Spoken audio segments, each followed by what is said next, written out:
فرج علينا وعليكم وعلى جميع المسلمين فرجا عاجلا غير آجل برحمتك يا أرحم الراحمين.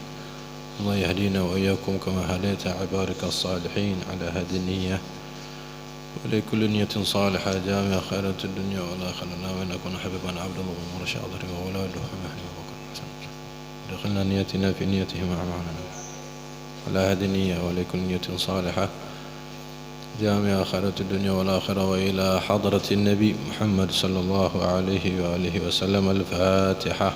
أعوذ بالله بسم الله رب العالمين الرحمن الرحيم مالك يوم الدين إياك نعبد وإياك نستعين اهدنا الصراط المستقيم صراط الذين أنعمت عليهم غير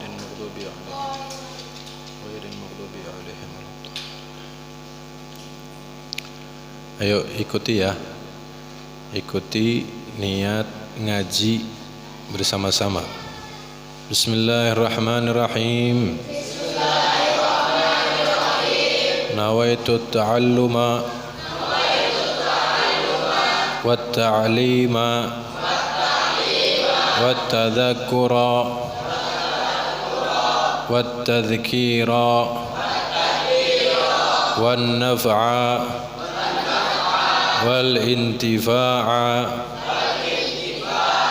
والإفادة والاستفادة وحث على التمسك بكتاب الله وسنة رسوله والدعاء إلى الهدى والدلالة على الخير ابتغاء وجه الله ومرضاته وقربه وثوابه سبحانه وتعالى.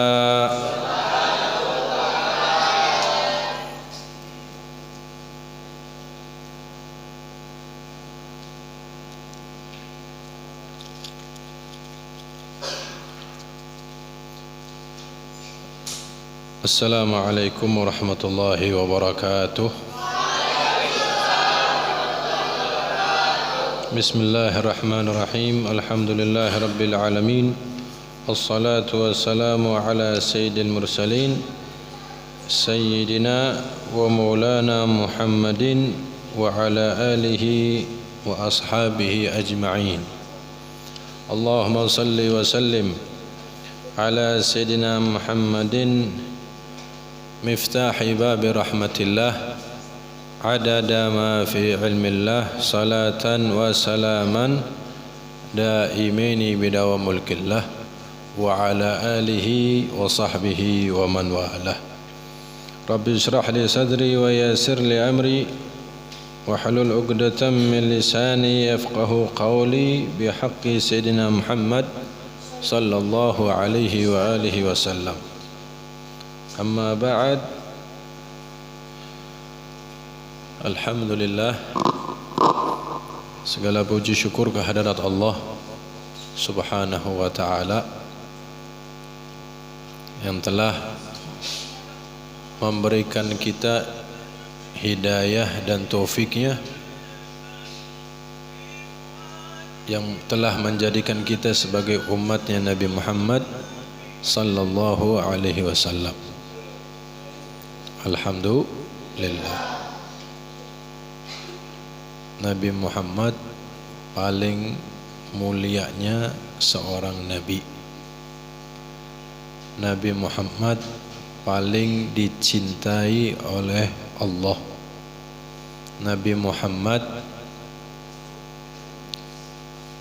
paling didahulukan ciptaannya oleh Allah Subhanahu wa ta'ala sebelum Allah menciptakan yang lainnya. Malah yang lainnya diciptakan dari nurnya Nabi Muhammad, sedangkan nurnya Nabi Muhammad diambil, diciptakan dari nurnya Allah subhanahu wa ta'ala, dan umatnya menjadi umat yang paling mulia, dan umatnya yang akan masuk terlebih dahulu ke dalam surganya Allah sebelum umat-umat yang lain. Alhamdulillah. Makanya bersyukur kepada Allah, kita dijadikan sebagai umatnya Nabi Muhammad. Kita ditakdirkan sebagai umatnya Nabi Muhammad. Mudah-mudahan yang Allah sudah jadikan kita, yang Allah sudah takdirkan kita sebagai umatnya Nabi Muhammad, kita meninggalnya nanti mudah-mudahan dalam keadaan tetap iman dan Islam sebagai umatnya Nabi Muhammad sallallahu alaihi wasallam. Amin ya rabbal alamin. Pembahasan sampai mana, Ji? Baru bismillah. Bismillah pembukaan sudah. Muqaddimah bismillah alhamdulillah sudah.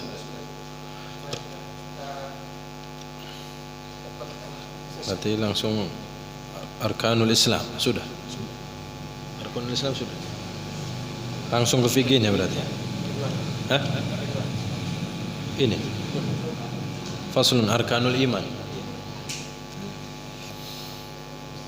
Ya. Bawa buku Safinahnya? Enggak, belum punya. Kalau yang belum punya, nanti pertemuan selanjutnya diharapkan membawa masing-masing buku Safinatun Najah, ya, supaya kita benar-benar ngaji, benar-benar ta'lim, bukan hanya sekedar ngaji kuping. Setuju? Faslun arkanul iman sittatun. Rukun-rukun iman ada 6. Ada berapa? 6. Rukun Islam ada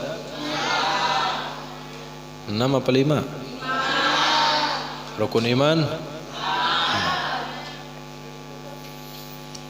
Coba rukun Islam apa saja?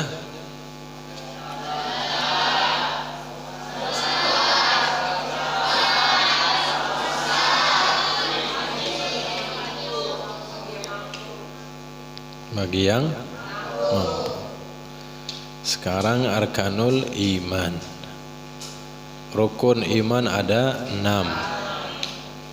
Yang pertama antu'mina billah, beriman, meyakini bahwa Allah subhanahu wa ta'ala adalah Tuhan kita semuanya, Tuhan dari segala makhluknya Allah subhanahu wa ta'ala, dan Tuhan yang berhak untuk disembah, Tuhan yang pantas untuk disembah, Tuhan yang patut untuk disembah. Hanya ada satu Tuhan, yaitu Allah subhanahu wa ta'ala.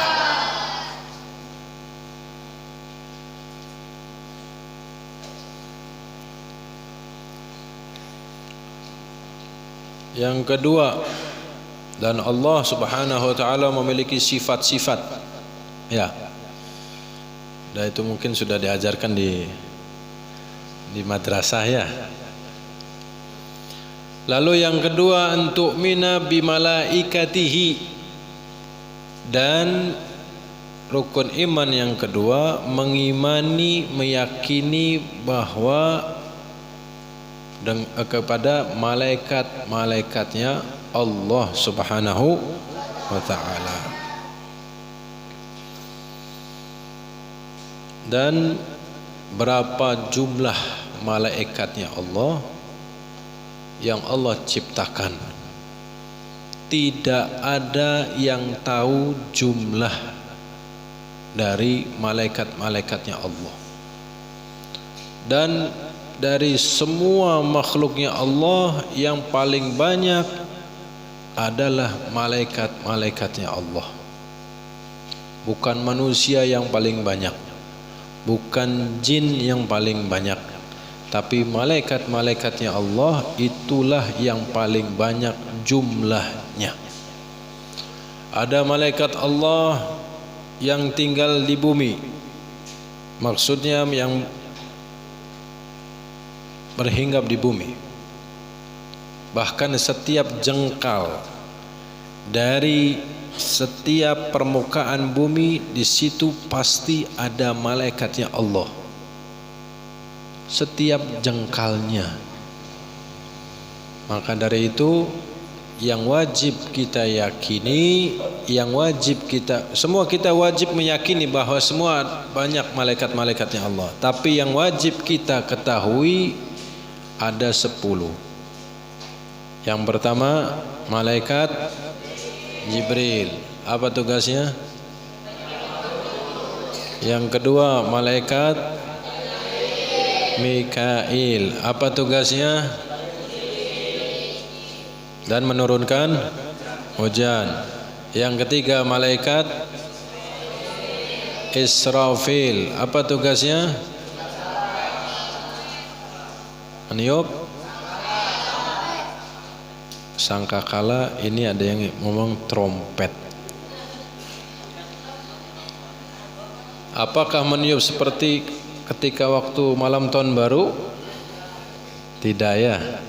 Apakah trompet sama seperti yang kita pernah lihat atau kita pernah tiup? Tidak. Apa bentuknya? Wallahu a'lam. Itu ketika nanti tugasnya malaikat Israel itu nanti terakhir meniup sangkakala. Kalau kitanya, bahasa kitanya meniup trompet. Itu ketika ditiup sangkakala tersebut, seketika itu semua ciptaannya Allah hancur. Seketika itu. Kalamhil basar, seperti kedipan mata, secepat itu semua hancur. Bumi hancur, langit hancur, matahari, bintang, bulan, semuanya hancur. Manusia semuanya mati. Na'udzubillah min dzalik. Makanya kalau Allah Subhanahu wa ta'ala sudah murka kepada hamba-hambanya yang tidak taat, kalau Allah sudah murka kepada hamba-hambanya yang tidak nurut kepada Allah, maka Allah Subhanahu wa ta'ala akan mengirimkan makhluknya untuk memberikan ujian. Na'udzubillah min dzalik. Gunung diperintah oleh Allah untuk meletus. Laut diperintah oleh Allah untuk tsunami, gempa bumi, angin, macam-macam jenisnya. Ada puting beliung, ada angin topan, ada angin apa lagi? Ada masuk angin, ya, dan lain sebagainya. Itu kalau sudah seperti itu tanda bahwa Allah murka kepada hamba-hamba yang tidak taat kepada Allah. Na'udzubillah min dzalik. Lalu selanjutnya malaikat yang selanjutnya apa? Israel. Apa tugasnya? Mencabut nyawa. Nanti makhluknya Allah yang terakhir meninggal siapa? Malaikat Israil. Siapa yang mencabut nyawanya? Diri sendiri, atas perintahnya Allah, atas kehendaknya Allah. Ketika nanti malaikat Israil mencabut nyawanya sendiri, dia akan merasakan sakitnya ketika dicabut nyawanya. Lalu dia baru, oh seperti inikah setiap aku mencabut makhluknya Allah Subhanahu wa ta'ala. Baru dia merasakan sakitnya. Lalu malaikat Israil, dia termasuk salah satu malaikat yang terhormat. Orang yang saleh, orang yang taat kepada Allah, hidupnya selalu memperbaiki kesalahannya, selalu mengumpulkan kebaikan-kebaikan amal salehnya. Nanti orang itu ketika dicabut nyawanya, malaikat Israil dalam keadaan berseri-seri dan tidak merasakan sakitnya ketika dicabut nyawa orang itu. Tapi kalau sebaliknya orang tersebut bermaksiat kepada Allah, berani sama Allah, tidak nurut sama Allah, maka malaikat Israil akan mendatanginya dalam keadaan murka dan dicabut nyawanya. Na'udzubillah min dzalik. Sangatlah pedih dan sakit yang luar biasa. Seperti apa sakitnya? Wallahu a'lam. Cuman kita bisa meraba-raba. Contohnya ketika kuku kita satu saja yang panjang dicabut, ditarik, kira-kira sakit atau tidak? Sakit apa sakit banget? Sakit banget pisan. Ya. Itu baru satu kuku yang dicabut. Lalu kalau dua yang dicabut, kalau 5 yang dicabut, nah itu baru kuku yang dicabut, belum kulit yang dikletek, yang dikuliti, belum rambut yang dijambak sampai rontok sampai ke bawah kulitnya. Itu baru rambutnya, itu baru kukunya, itu baru kulitnya, sedangkan dia masih hidup. Bagaimana kalau dicabut secara keseluruhan? Na'udzubillah min. Jadi itu tanda kalau yang seperti itu, na'udzubillah min dzalik, orang itu meninggalnya su'ul khatimah. Tapi kalau orang yang meninggalnya husnul khatimah, dia tidak merasakan apapun, bahkan seperti layaknya jari disentuh seperti ini. Ketika dicabut seperti ini, itulah rasa yang dirasakan sama orang yang meninggalnya dalam keadaan husnul khatimah, tidak merasakan sakit apapun. Mudah-mudahan kita semua meninggalnya husnul khatimah. Amin ya rabbal alamin. Lalu malaikat yang selanjutnya apa? Malaikat Munkar dan Nakir. Apa tugasnya? Menanyakan setiap manusia yang berada di alam kubur.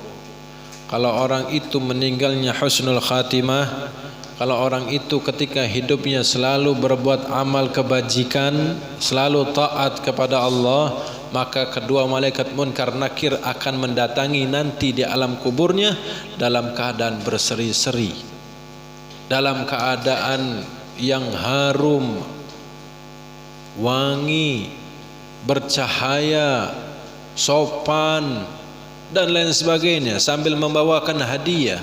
kepada orang yang baru meninggal tersebut. Tapi kalau orang yang di dalam kehidupannya, waktu hidupnya selalu maksiat, tidak takut sama Allah, takutnya sama pekerjaan, takutnya sama atasan, takutnya sama majikan, tapi tidak takut sama Allah, na'udzubillah min dzalik, kalau dia tidak bertobat kepada Allah sebelum meninggalnya, maka dia dalam keadaan meninggalnya su'ul khatimah. Dan kalau seperti itu nanti di dalam kuburnya didatangin sama malaikat munkar nakir dalam keadaan yang murka, dalam keadaan yang luar biasa, sampai orang itu merasa ketakutan, berteriak minta tolong, tapi tidak ada satupun manusia yang mendengarkan jeritan teriakan orang itu yang di dalam kuburnya. Ngeri apa tidak? Bagaimana orang di dalam kuburan? Orang yang baru masuk di dalam kuburan, yang dikubur, kemudian keluarganya, temannya, familinya, kerabatnya semua mengantarkan, setelah itu meninggalkannya. Lalu dia sendiri di dalam kubur, dalam keadaan gelap gulita, tidak bisa lari kemanapun, tidak bisa bergerak sedikit pun, tidak ada yang mendengar jeritannya. Mau minta tolong manggil ayahnya, ayahnya tidak mendengarkannya. Minta tolong sama ibunya, ibunya tidak mendengarkannya. Sama istrinya, sama anaknya, sama temannya, sama gurunya, sama semuanya, tidak ada satupun yang bisa mendengarkannya. Jeritan dari orang-orang yang disiksa oleh Allah Subhanahu wa taala di dalam kuburannya. Na'udzubillah min dzalik. Lalu yang selanjutnya malaikat apa? Raqib dan Atid. Raqib apa tugasnya? Atid apa tugasnya? Dan yang ke-9 malaikat Malik. Apa tugasnya? Menjaga neraka. Dan yang ke-10 malaikat Ridwan, menjaga surga. Malaikat Ridwan selalu berseri-seri wajahnya. Malaikat Malik tidak pernah senyum, dari saking bengisnya, dari saking sangarnya, galaknya. Karena itulah yang sudah diciptakan oleh Allah. Memang seperti itu diciptakannya. Malaikat Ridwan Masya Allah selalu berseri-seri ketika melihat hambanya Allah yang masuk ke dalam surganya Allah. Mudah-mudahan kita semua masuk ke dalam surganya Allah tanpa hisab, tanpa azab, tanpa iqab, la fid dunya wala fil barzakh wala fil akhirah. Amin ya rabbal alamin. Lalu yang ketiga, iman kepada wa kutubihi, kepada kitab-kitabnya Allah. Ada berapa kitab-kitabnya Allah? 4. Apa saja? Taurat, Zabur, Injil, Zabur diturunkan kepada Nabi. Taurat, Injil, Al-Quran, sallallahu alaihi wasallam. Wa rusulihi, dan iman kepada utusan-utusan Allah.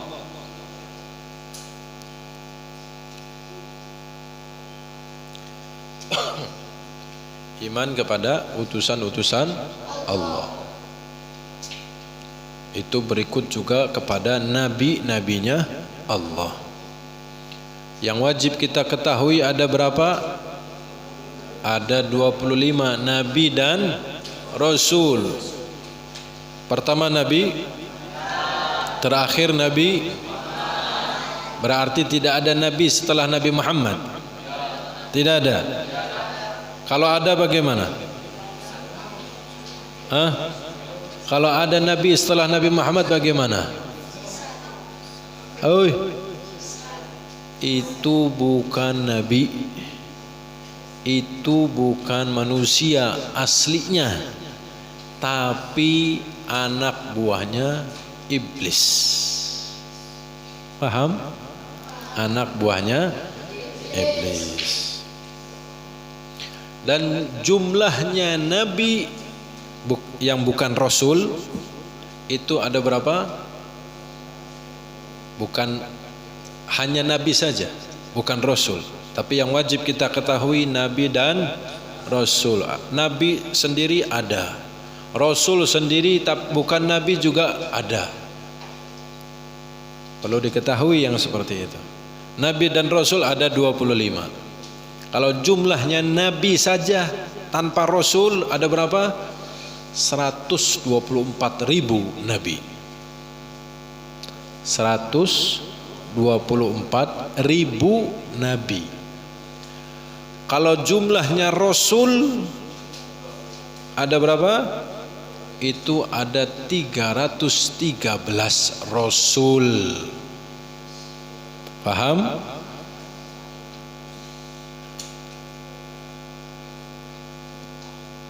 Dan semua nabi, baik itu nabi atau rasul atau nabi dan rasul, itu semuanya laki-laki, tidak ada satupun yang perempuan. Dan malaikat kita tidak boleh mensifati malaikat itu apakah laki-laki atau perempuan. Hukumnya dosa. Kita tidak tahu jenisnya. Dan memang tidak ada jenisnya. Ini laki atau perempuan, itu malaikat. Tapi kalau nabi atau rasul atau nabi dan rasul semuanya laki-laki.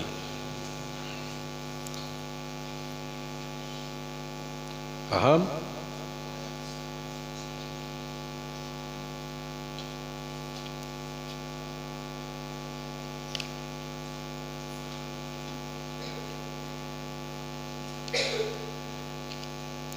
Terus yang kelima, iman kepada hari akhir.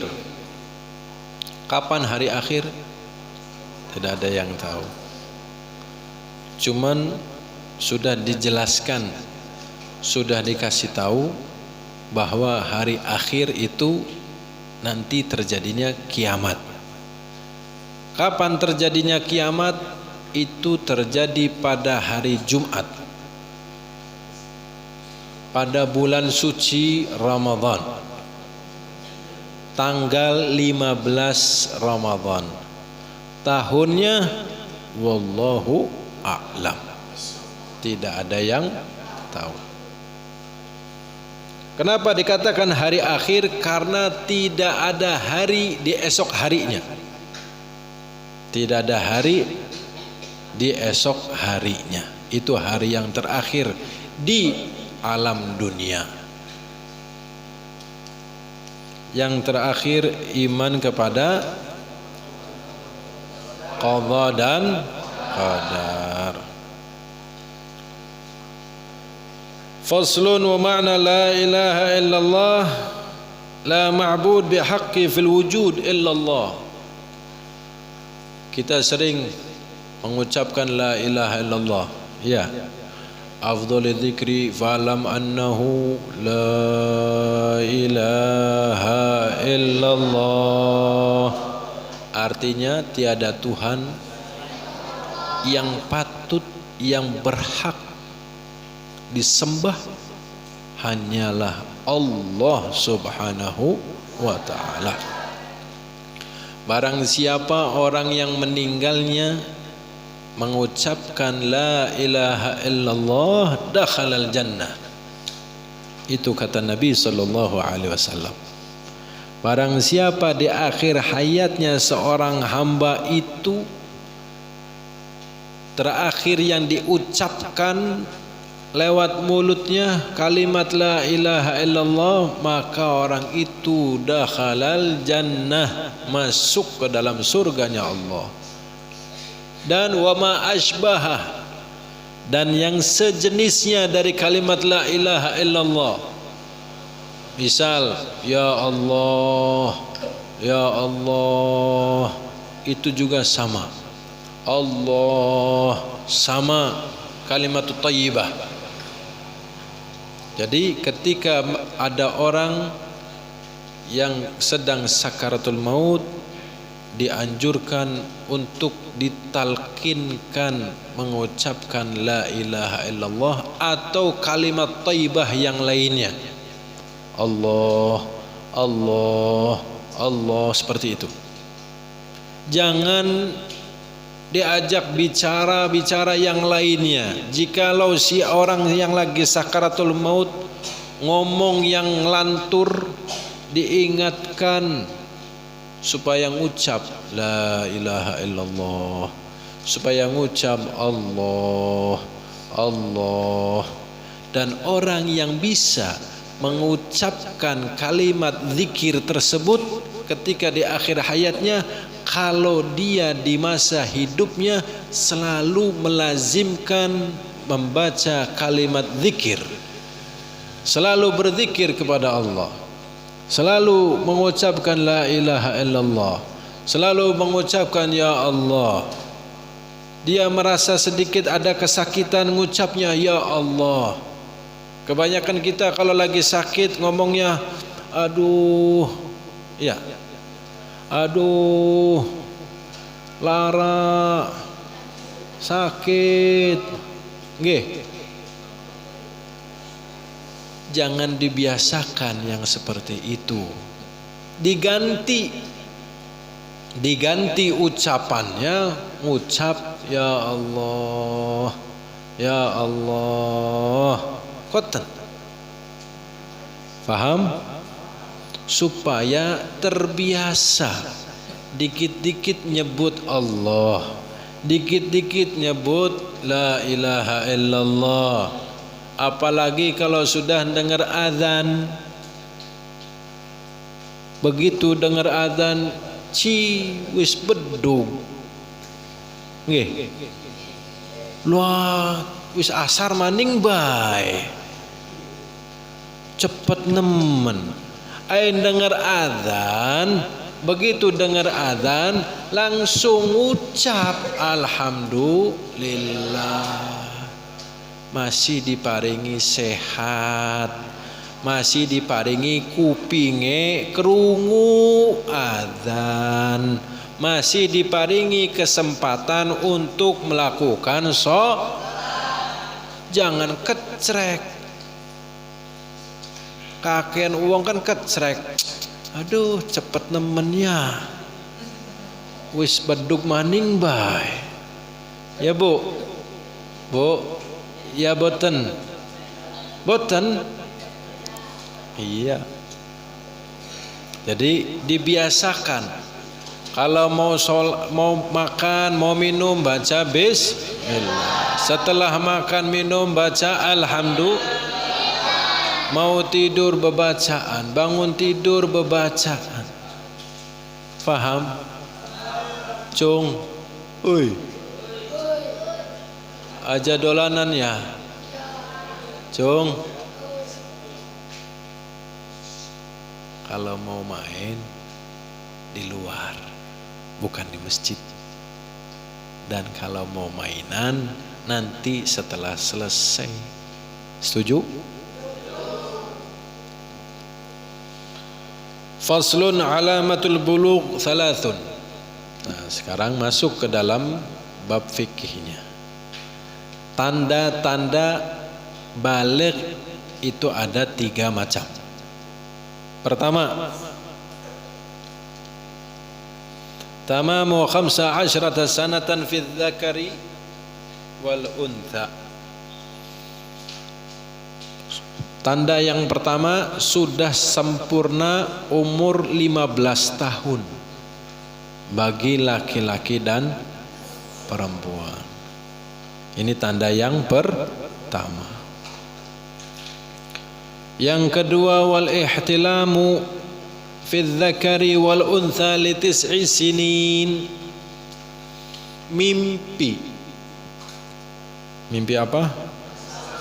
Mimpi basah. Bagi laki-laki dan bagi perempuan. Mulainya dari umur 9 tahun.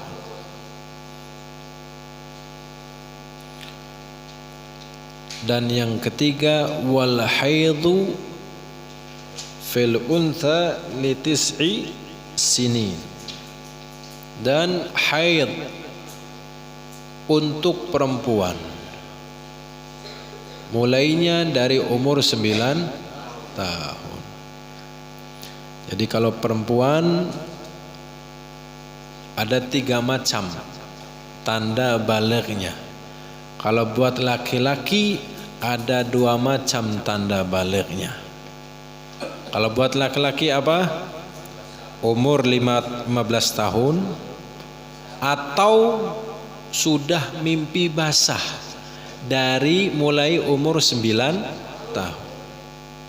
Dari 9 tahun ke atas, 9, 10, 11, 12, 13, 14, itu dia pernah mimpi basah, maka dia sudah baligh. Tapi kalau belum pernah mimpi basah dari umur 9 tahun sampai 14 tahun, maka dia belum baligh. Begitu masuk umur 15 tahun, dia sudah dikategorikan baligh. Balighnya dengan apa? Dengan umur, bukan dengan mimpi basah. Faham?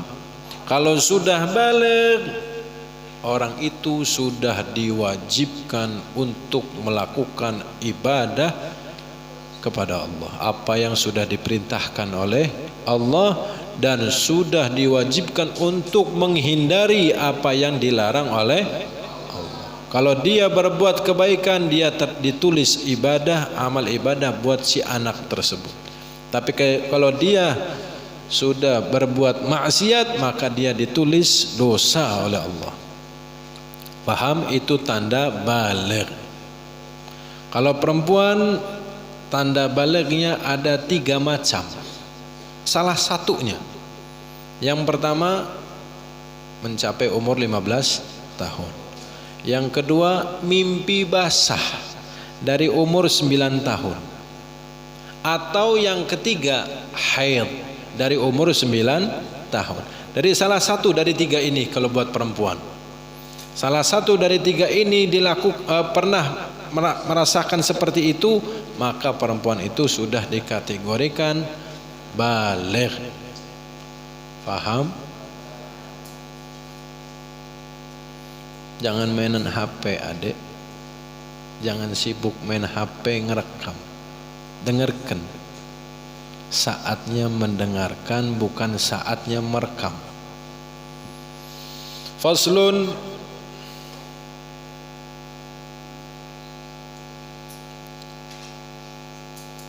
Ya. Nah, ini perlu dipahami sama adik-adik semua, sama ibu-ibu yang punya anaknya. Kalau anak yang sudah baligh, dia sudah wajib sholat. Anak yang belum baligh tapi sudah ada namanya tamyiz atau mumayyiz. Dengarkan ya. Mumayyiz itu atau tamyiz, si anak tersebut sudah mengerti, faham, dia bisa makan sendiri, bisa minum sendiri, bisa buang kotoran yaitu pipis atau BAB sendiri, dan cebok sendiri dengan benar. Dengan benar, bukan asal cebok. Dan sudah mengerti, diajak berbicara, dan tahu mana yang baik dan mana yang jelek. Itu namanya, kalau anak yang sudah seperti itu, namanya tamyiz atau mumayyiz. Paham? Umumnya anak-anak yang sudah mengerti seperti itu rata-rata di umur 7 tahun, 6 sampai 7 tahun. Umumnya anak yang sudah umur segitu sudah mengerti semuanya. Sudah mengerti berbicara, faham dengan baik dan benar, sudah mengerti mana yang baik, mana yang jelek, sudah bisa makan sendiri, minum sendiri dengan benar dan baik, sudah bisa buang hajat sendiri, kencing sendiri, BAB sendiri, dan cebok sendiri dengan baik dan benar. Itu namanya anak sudah tamyiz. Kalau sudah tamyiz berarti dia belum baligh. Faham? Nah, kalau sudah tamyiz seperti itu, si anak sudah diajarkan oleh orang tuanya pengetahuan. Apa pengetahuannya? Di antaranya sudah mulai dilatih sholat, disuruh dilatih puasa dari umur 7 tahun. Mulai disuruh sama orang tuanya, suruh sholat, suruh puasa sampai umur 10 tahun. Agar apa? Agar nanti ketika dia itu sudah baligh, dia sudah terbiasa sholat dan puasa. Dan kalau sudah tamyiz seperti itu, sudah tidak boleh bersentuhan sama yang bukan muhrim. Faham? Sudah tidak boleh bersentuhan sama yang bukan muhrim atau mahram. Walaupun itu gurunya sendiri, ustadznya sendiri, ustadzahnya sendiri, tidak boleh bersentuhan. Kenapa? Karena sudah batal wudunya. Kalau si anak itu atau si orang dewasa itu dalam keadaan berwudu. Paham? Jadi kalau ada anak tetangga misalnya atau anak orang lain yang tidak ada hubungan darah, maka tidak boleh bersalaman, apalagi dalam keadaan punya wudu. Maka wudunya batal. Bukan ketika sudah baligh. Bukan, patokannya bukan baligh. Kalau masalah batal atau tidak batal, dari mulai tamyiz saja sudah seperti itu. Kalau baligh mah itu sudah diwajibkan atas anak itu, sudah diwajibkan melakukan sholat, puasa dan lain sebagainya. Sudah ditulis amal ibadahnya, sudah ditulis amal maksiatnya kalau dia berbuat maksiat. Paham? Jadi tidak boleh bersentuhan. Nggih. Ya Bu, meskipun itu siapanya. Ya. Apalagi sudah baligh.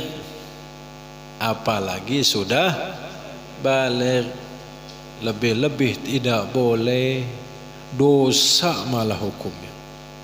Dosa. Meskipun tidak ada syahwat sekalipun. Dosa. Lalu yang selanjutnya, dari tanda-tanda baligh itu dari umur 9 tahun. Jadi kalau misalnya adik-adik yang perempuan dari umur 9 tahun ke atas misalnya keluar darah, jangan bingung, tapi langsung bilang sama orang tuanya, ini darah apa?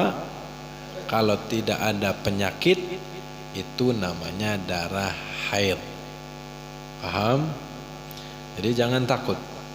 Oh ini darah apa? Jangan bingung, jangan diam. Tapi langsung bicara sama orang tuanya. Apalagi sama mamahnya misalnya. Sama mamahnya bilang sama mamahnya, ini mah, ini itu, ini. Ceritain. Kalau tidak ada penyakit, berarti itu darah haid. Ya, mudah-mudahan tidak ada penyakit. Amin. Dan itu mulai dari umur 9 tahun ke atas. Dan untuk laki-laki, mimpi basah itu mimpi apa?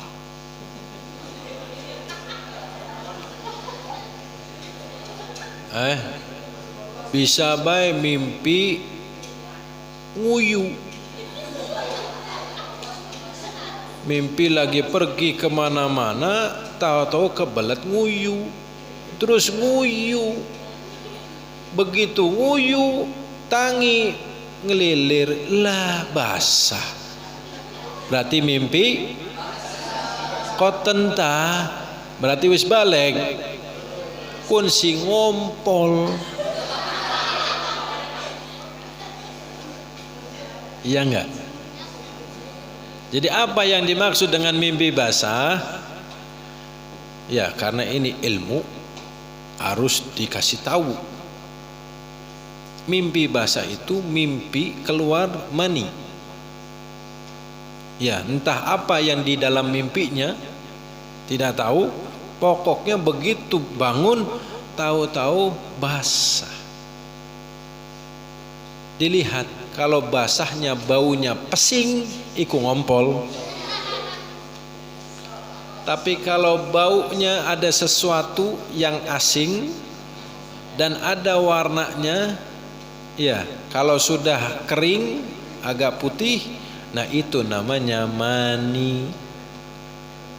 Maka kalau sudah seperti itu jangan bingung. Ya, jangan bingung dan jangan diam. Jangan malu. Ceritakan sama orang tuanya, sama bapaknya. Faham? Jangan didiemin. Jangan didiemin. Dan ibu sama bapaknya juga harus memberikan penjelasan, pengetahuan kepada si anaknya. Itu ada yang mimpi basah umur 10 tahun, 9 tahun, 11 tahun, tergantung dari kondisi jasmani kesehatan dari si anak-anak itu berbeda-beda. Haid juga sama, berbeda-beda.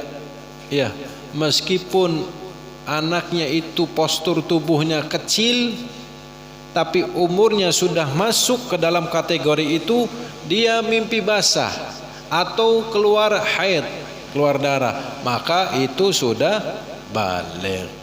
Jangan dibilang, "Lah, kan awaknya masih cilik." Tubuh bukan jadikan patokan, tapi umur yang jadikan patokan. Umurnya 9 tahun. Kalau di bawah 9 tahun dia mimpi basah, misal, atau keluar darah, itu bukan balik. Belum dimasukkan dalam kategori balik. Paham? Kalau misalnya terjadi seperti itu, belum balik. Jelas? Fahimtum? Ada yang mau ditanya? Ada yang masih belum jelas? Silahkan bertanya.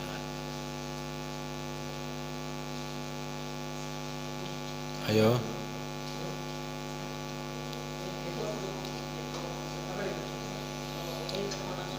Jangan malu-malu, silahkan bertanya.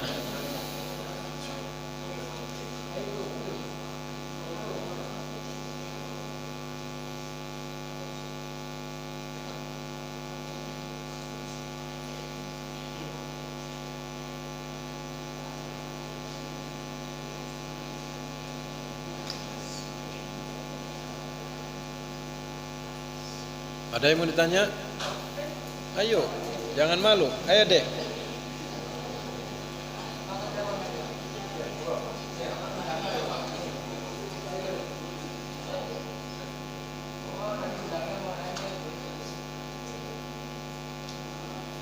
Ayo, ada yang mau tanya? Ibu barangkali mau tanya?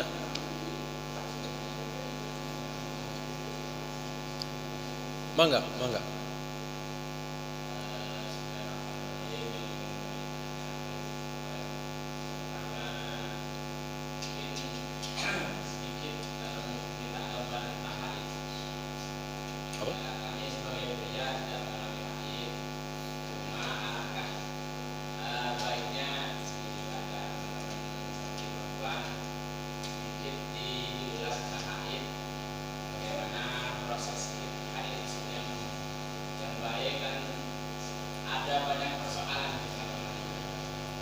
Seperti Contoh jarak antara haid ke haid. Ini alhamdulillah tiap bulan itu sering saya tanyakan. Makanya saya ke teman-teman itu sedikit lancang. Kalau haid belum tiap bulan ditanya. Jadi apa namanya? Kalau misalkan saya ada janggal kan anak-anak coba kamu koreksi sudah berapa hari masa suci. Jadi penjelasannya. Yang kedua ada persoalan bagaimana kalau seandainya seorang itu keluar mani tanpa melalui jalan aslinya. Dalam artian keluar mani itu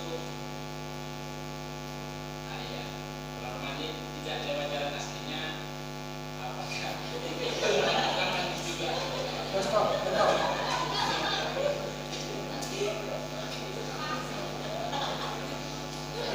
Awalnya pernah kejadian itu keluarnya dari tangan. Kejadian asli. Apakah itu mewajibkan mandi seperti itu?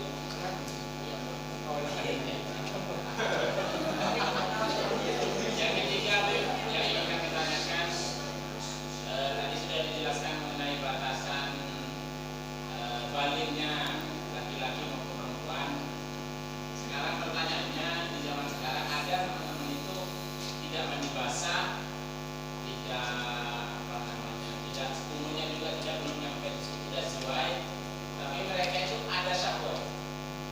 Contoh, ada perempuan masih di bawah 9 tahun, masih umur 9 tahun ke bawah atau 8 tahun atau 10 tahun ataupun 11 tahun, tapi mereka itu sudah punya syahwat. Contoh, melihat laki-laki ada gairah lain, ataupun teman-teman di sini rata-rata SMP dan mungkin ada yang belum mandi basah, tapi mereka itu mungkin melihat perempuan rasanya beda, apakah itu juga masuk balik? ya.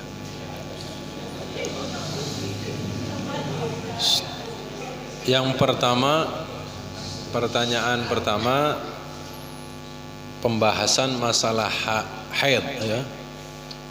Itu nanti ada penjelasan pembahasan tersendiri ketika nanti kita masuk ke dalam babnya.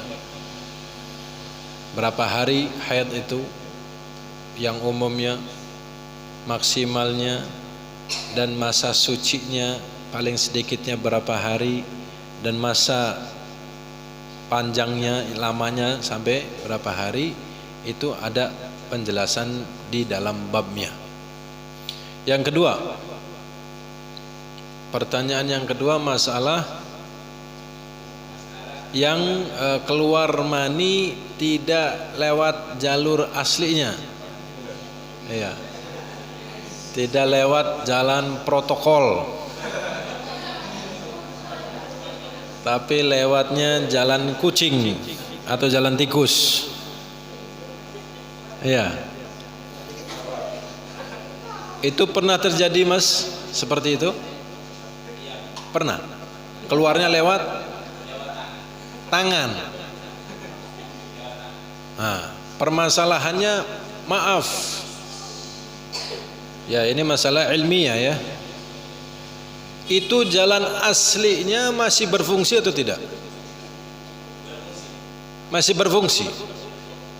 Laisa insidad khalqi, berarti laisa masdud khalqi. Itu ada pembahasannya jauh lebih meluas ketika kita nanti berbicara di dalam kitab Fathul Mu'in. Itu ada di dalam kitab Fathul Mu'in atau di dalam kitab Baijuri. Nah, kalau kita jelaskan di sini, ini di sini masih ada anak-anak yang masih belum paham. Nanti masih gambiar. Lalu yang ketiga, pertanyaan yang ketiga. Pertanyaan yang ketiga, jikalau si anak itu sudah umur 9 atau di bawah 9 tahun ya, berarti fi sinni tamyiz ya. di dalam masuk umur tamyiz dari umur 7 tahun ke atas, tapi dia belum baligh, tapi ada perasaan suka, ada perasaan syahwat ketika melihat lain jenisnya, apakah itu dinamakan baligh? Tidak dinamakan baligh. Karena alamatul bulugh thalath, tanda-tanda baligh hanya 3 saja yang tadi kita jelaskan. Cuman masalah itu pembahasannya, orang itu nanti kita melihat sesuatu dengan syahwat boleh apa tidak, dan apa itu syahwat, itu pembahasannya luas. Kalau laki-laki melihat lawan jenisnya tidak syahwat, maka tidak apa-apa, ya boleh-boleh saja. Apa yang dimaksud dengan syahwat? Mailul qalb, ya condongnya hati, yaitu asyik, senang melihat lawan jenisnya, walaupun tidak at-tahiyat. Enggih. Ya Mas. Walaupun tidak at-tahiyat, dia sudah syahwat, asyik, itu sudah syahwat. Tidak boleh. Perempuan juga sama. Perempuan juga tidak boleh melihat yang lawan jenisnya dengan syahwat. Jikalau dengan syahwat, maka dosa melihatnya. Jadi bukan hanya laki-laki saja, khusus laki-laki melihat perempuan yang tidak boleh. Sama, perempuan juga hukumnya sama. Tidak boleh melihat laki-laki yang bukan muhrim dengan syahwat. Bahkan melihat yang muhrim saja atau mahram tapi dengan syahwat, hukumnya dosa. Sampai ulama fuqaha mengatakan, berpendapat, jikalau melihat tembok atau tiang dengan syahwat, maka hukumnya haram melihat tiang tembok tersebut.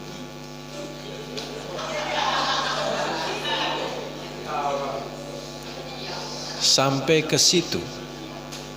Seandainya, ya kalimat seandainya, kalau orang melihat tembok atau melihat boneka, ini contoh, tembok itu atau tiang itu sebagai contoh, dan wagis ala dalik, dan yang lain dari itu, melihat karpet misalnya, melihat boneka misalnya, melihat guling misalnya, melihat bantal misalnya, tapi dengan syahwat, maka haram melihatnya. Paham? Apalagi ngebayangin, ngebayang kan tidak melihat apa-apa nih, kosong pandangannya. Ngebayang si fulanah atau ngebayang si fulan, sampai-sampai timbul syahwat, dan naudzubillah sampai keluar sesuatu, itu dosa. Faham Ustaz? Ya, masalah yang pertanyaan pertama itu pembahasannya ada nanti ketika masuk ke dalam babnya. Pertanyaan yang kedua itu sedikit melebar, meluas, karena nanti ada insidad khalqi, ada insidad ghairu khalqi. Ya, ada kalau misalnya insidad khalqi seperti apa, melebar, dan insidad ghairu khalqi juga seperti apa. Ya, mudah-mudahan jalan protokol kita diberikan kesehatan oleh Allah, dan jalan protokol kita mudah-mudahan diberikan kekuatan untuk yang halal, yang sudah dihalalkan oleh Allah Subhanahu wa ta'ala. Amin ya rabbal alamin. Ada yang mau ditanya lagi?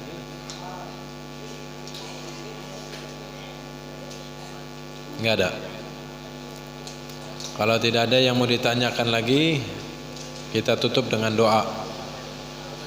Bismillahirrahmanirrahim. Alhamdulillah rabbil alamin. اللهم صل وسلم على سيدنا محمد وعلى آل سيدنا محمد. اللهم إنا نسألك العفو والعافية والمعافاة الدائمة في الدين والدنيا والآخرة. اللهم إنا نسألك صحة في التقوى وطول العمر في حسن العمل ورزقا واسعا لا تعذبنا عليه. ربنا هب لنا من أزواجنا وذرياتنا قرة أعين واجعلنا للمتقين إماما. اللهم افتح علينا وإياكم فتوح العارفين وفقهنا وإياكم في الدين وعلمنا وإياكم التأويل ويهدينا وإياكم إلى سواء السبيل. ربنا آتنا في الدنيا حسنة وفي الآخرة حسنة وقنا عذاب النار. اللهم اهدنا فيمن هديت وعافنا فيمن عافيت وتولنا فيمن توليت وبارك لنا فيما أعطيت وقنا برحمتك شر ما قضيت فإنك تقضي ولا يقضى عليك وإنه لا يذل من وليت ولا يعز من عاديت تباركت ربنا وتعاليت فلك الحمد على ما قضيت. نستغفرك ونتوب إليك وصلى الله على سيدنا محمد النبي الأمي وعلى آله وصحبه وسلم والحمد لله رب العالمين بسر الفاتحة.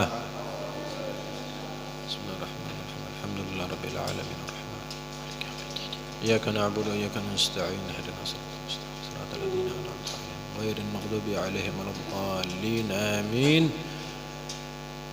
Ikuti bersama-sama. Bismillahirrahmanirrahim. Alhamdulillahirabbil alamin. Allahumma salli wa sallim ala sayyidina Muhammadin wa ala alihi wa sahbihi wa sallim.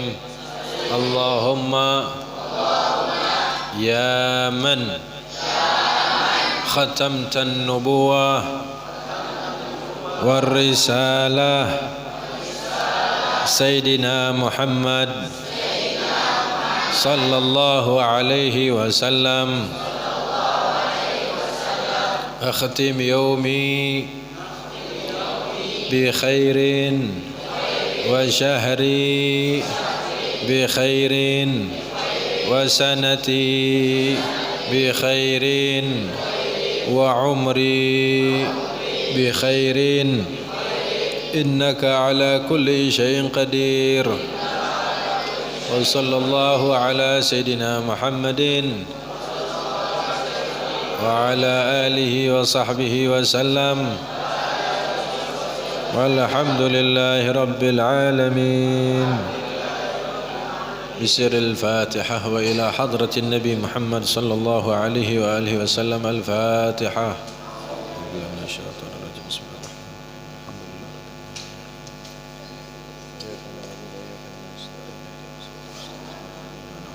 غير المغضوب عليهم ولا الضالين آمين. والعفو منكم والسلام عليكم ورحمة الله وبركاته.